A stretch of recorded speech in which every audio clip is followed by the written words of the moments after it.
Zubná turistika je cestovanie pacientov do inej krajiny za účelom vykonania vhodných stomatologických zákrokov. V posledných rokoch sa Srbsko stalo obľúbenou destináciou mnohých pacientov zo západnej Európy a v Kisači sú najčastejší pacienti zo Slovenskej republiky. Fenomén zdravotnej turistiky nie je vo svete, no ani v prípade slovenských pacientov ničím novým. Pred 5 rokmi sa táto vrstva turistiky rozvinula aj v Kisáči, keď doktorka stomatológie Marina Francistiová mala v kresle svojich prvých pacientov zo zahraničia. Nebolo také jednoduché, ja som totiž to čakala už 1 rok celý na termín u môjho zubára. A keď som tam už bola 4-krát na návšteve a prosila som o termín, ktorý som nemohla dostať, tak som si povedala, stačí. A hľadala som na internete, našla som stránku, túto Marinky, a v pondelok som napísala e-mail a predstavte si, že hneď vo štvrtok sme mali termín, ja, môj syn aj môj manžel. Keď som otvorila moju ambulanciu pred 5 rokmi, tak konkurencia bola veľká, tak som chcela vymyslieť niečo, čo na našom tržišsku sa veľmi neponúka. Tak som prišla na ideu, že našich hornozemských Slovákov by som nejakou cestou prilákala na tieto zuby, keďže je cena oveľa nižšia u nás ako u nich.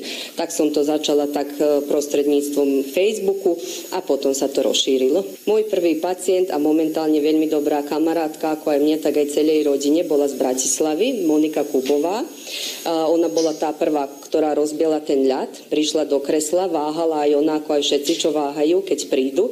Predsa je toto iný štát, no nevedia ľudia, do čoho idú, no ale odvahu si nájdu, prídu, tak ona bola tá prvá a keďže sa podarilo pekne spraviť zuby za rýchly čas, tak potom ona odporúčovala ďalej aj svojim známym. Každodenne nám chodia zo Slovenska, každý mesiac je iný, proste najviac máme okolo nejakých sviatkov, keď sú dovolenky, ale máme ich vyše 10 cez týždeň. V Slovenskej republike obyvatelia najviac zápasia s vysokými cenami zubných intervencií a málo stomatológov na úrovni celého štátu. V minulosti boli viac obľúbené maďarské mestá v blízkosti hraníc so Slovenskom. Dnes sú to skôr lokality na severe Srbska, Česko, Poľsko, ale aj Turecko. Rozdiel je veľký, všetko záleží na tom, o akú intervenciu ide, ale najväčšie rozdiely sú v protetiky a v implantológii.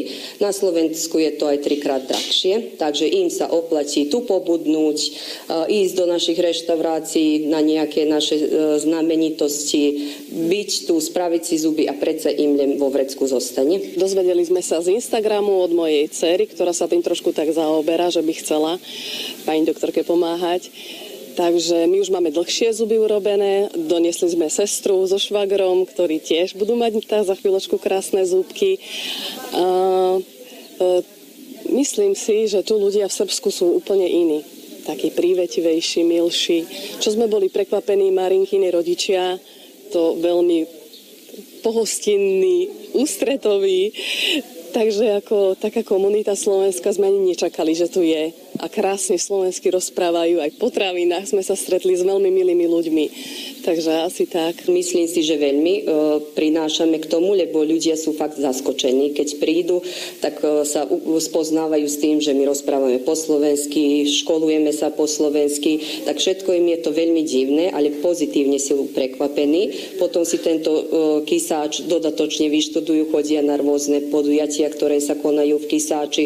Už mám tak zákazníkov, ktorí chodievajú povedzme na slovenské národné slávnosti, tak viem, že okolo slávností držím termín za nich. Mladší chodia na exit, takže tak si to nejako oni zbalia, lebo už dosť dobre spoznali nás, Slovákov žijúcich tu, tak sa to aj nejaké priateľstvá sformovali a veľmi často chcú sa vrácať proste k nám. Dobre sa tu cítia. Aká je situácia so stomatológiou na Slovensku? Keďže ste spomenuli, že ste čakali dlho na termín a vlastne je to tam nejaké ešte väčšie problémy? No, je to tak, zrušili, táto nová vláda, čo je teraz, zrušili príspevky od sociálnej poisťovne na zuby. To znamená, keď si niekto raz za rok dá spraviť dentálnu prehliadku, tak potom, keď potreboval ošetrenie, má nejaký príspevok zo zdravotnej poisťovne. Zrušili. To znamená, že v budúcnosti ľudia nebudú chodiť zubárovi, nebudú mať príčinu prečo, jednoducho budú kašľať na to a takisto budú vycať potom aj zuby Slovákov na Slovensku. Je to veľmi zlé a myslím, že viac a viac ľudí bude hľadať alternatívu, ako je táto, lebo tá je veľmi, veľmi dobrá. Okrem toho, že mnoho pacientov docestuje zo Slovenskej republike, nevyostávajú ani tí Slováci, ktorí žijú v západnej Európe, ako čo je Švajčiarsko, Holandsko alebo Nemecko. V rámci ponuky jej ubytovania a preprava, aby čím viac obľahčili svojim pacientom pobyt v Kisáči.